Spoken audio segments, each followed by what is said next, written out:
New విజయోస్తు batch ఏజీటీ వారికి సంబంధించి ఈరోజు షెడ్యూల్ మనం ఒక్కసారి గమనించినట్టయితే ఆర్టికల్స్కి సంబంధించి కంటిన్యూషన్తో పాటు సెంటెన్స్కి సంబంధించి ఇంట్రడక్షన్ పార్ట్ అనేది మనం ఈరోజు కండక్ట్ చేయడం జరుగుతుంది. దీనికి సంబంధించి మనం ఈరోజు సాయంత్రం 50 మార్కులకు డైలీ టెస్ట్తో పాటు 150 మార్కులకు వీక్లీ గ్రాండ్ టెస్ట్ నిర్వహించడం వల్ల మీకు బిట్పోయే ఛాన్స్ అనేది మీకు దాదాపు అనేది ఉండదని చెప్పవచ్చు.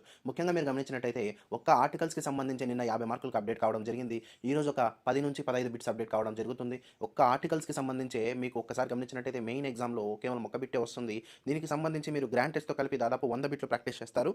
ఇంకా ముఖ్యంగా గమనించినట్టయితే చాలా వరకు పీడిఎఫ్ అనేది మీరు ప్రాక్టీస్ చేస్తారు. అందులో చాలా వరకు ఎగ్జాంపుల్స్ ఉంటాయి. దీనివల్ల మీకు బిట్ పోయే ఛాన్స్ అనేది ఉండదు. దాంతోపాటు ఈరోజు మీరు చదవాల్సిన టాపిక్ ఏంటంటే ఈ యొక్క ఆర్టికల్స్కి సంబంధించి కొన్ని రూల్స్ ఉన్నాయి. ఇంకా రూల్ నెంబర్ 8కి సంబంధించి సూపర్లేటివ్ అడ్జెక్టివ్ ఫార్మ్ సంబంధించి దా అనేది ఎప్పుడు యూస్ చేయాలి, ఇంకా సూపర్లేటివ్ అడ్జెక్టివ్ డిటీస్ దానికి సంబంధించి ఎప్పుడు దా అనేది యూస్ చేయకూడదు లాంటి అంశాలన్నిటితో పాటు ఇంకా ముఖ్యంగా చూసినట్టయితే దా అనేది ఇంకా ఎటువంటి ప్రదేశాల్లో యూస్ చేయాలని చెప్పి మనం ఒక లిస్ట్ ఇవ్వడం జరిగింది. ఒమిషన్ ఆఫ్ ఆర్టికల్స్కి సంబంధించి కొన్ని రూల్స్ ఇవ్వడం జరిగింది. ఉదాహరణకి ప్రాపర్ నౌన్ ముందర అయితే ఆర్టికల్ అయితే యూస్ చేయకూడదు, మెటీరియల్ నౌన్ ముందర ఆర్టికల్ యూస్ చేయకూడదు లాంటి అంశాలన్నీ కూడా మనం ఇవ్వడం జరిగింది. ఇంకా ముఖ్యంగా గమనించినట్టయితే ఈ టాపిక్ అయిన వెంటనే మనం సెంటెన్స్ అనే టాపిక్ అనేది మొదలు పెడతాం. దీనికి సంబంధించి సెంటెన్స్ అని డైరెక్ట్గా స్టార్ట్ చేయకుండా బేసిక్స్ నుంచి మనం నోట్స్ అనేది ప్రొవైడ్ చేయడం జరిగింది. వర్డ్ అంటే ఏమిటి, సింపుల్ వర్డ్ అంటే ఏమిటి, కాంపౌండ్ వర్డ్ అంటే ఏమిటి, కాంపౌండ్ వర్డ్స్ వస్తే దాన్ని ప్లూరల్ ఫామ్లో రాసేటప్పుడు ఎస్ అనేది ఎక్కడ యాడ్ చేయాలి, రూట్ వర్డ్కి యాడ్ చేయాలి, ఇలాంటి అంశాలన్నీ కూడా మనం ఇవ్వడం జరిగింది. ఆ తర్వాత ప్రేజ్ అంటే ఏమిటి, క్లాజ్ అంటే ఏమిటి, మెయిన్ క్లాజ్ అంటే ఏమిటి, ఇంకా ముఖ్యంగా చూసినట్టయితే ఇక్కడ వరకు మీరు చదవడం జరుగుతుంది. ఇంకా దీనికి సంబంధించి డెప్త్గా తర్వాత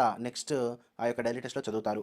ముఖ్యంగా చూసినట్టయితే సబార్డినేట్ క్లాజ్ అంటే ఏమిటి, మెయిన్ క్లాజ్ అంటే ఏమిటి, కోఆర్డినేట్ కంజంక్షన్ అంటే ఏమిటి, సబార్డినేట్ కంజంక్షన్ అంటే ఏమిటి లాంటి అంశాలన్నీ కూడా ఈ యొక్క డైలీ టెస్ట్లో మీరు చదువుతారు. ముఖ్యంగా గమనించినట్టయితే సెంటెన్స్ అంటేనే మీరు ముఖ్యంగా నేర్చుకోవాల్సింది మెయిన్గా కంజంక్షన్స్ వస్తే సెంటెన్స్ వస్తుంది. కంజంక్షన్స్లో రకాలు ఒకసారి గమనించినట్టయితే కోఆర్డినేట్ కంజంక్షన్ కావచ్చు, సబార్డినేట్ కంజంక్షన్స్ కావచ్చు. కోఆర్డినేట్ కంజంక్షన్ ఒక సెంటెన్స్లో ఉంటే ఆ సెంటెన్స్ ఎలా మారుతుంది, సబార్డినేట్ కంజంక్షన్ ఒక సెంటెన్స్లో ఉంటే ఆ సెంటెన్స్ ఎలా మారుతుంది, ఇలాంటి అంశాలన్నీ కూడా మనం నేర్చుకోవడం వల్ల ఈరోజు సంబంధించిన డైలీ టెస్ట్ అనేది సక్సెస్ఫుల్గా కంప్లీట్ చేయడం జరుగుతుంది.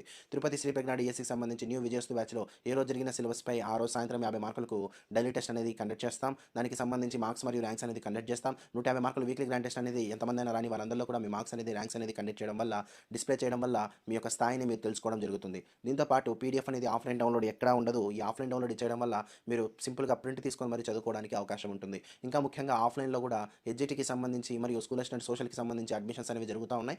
ఆఫ్లైన్లో కూడా మీరు ఒకసారి గమనించినట్టయితే ఏ రోజు జరిగిన సిలబస్పై ఆ మరుసటి రోజు 50 మార్కులు డైలీ టెస్ట్ అనేది నిర్వహిస్తాం. ఎంతమందైనా రాని మీ యొక్క మార్క్స్ మరియు ర్యాంక్స్ అనేది పేరున పిలిచి డిస్ప్లే చేయిస్తాము.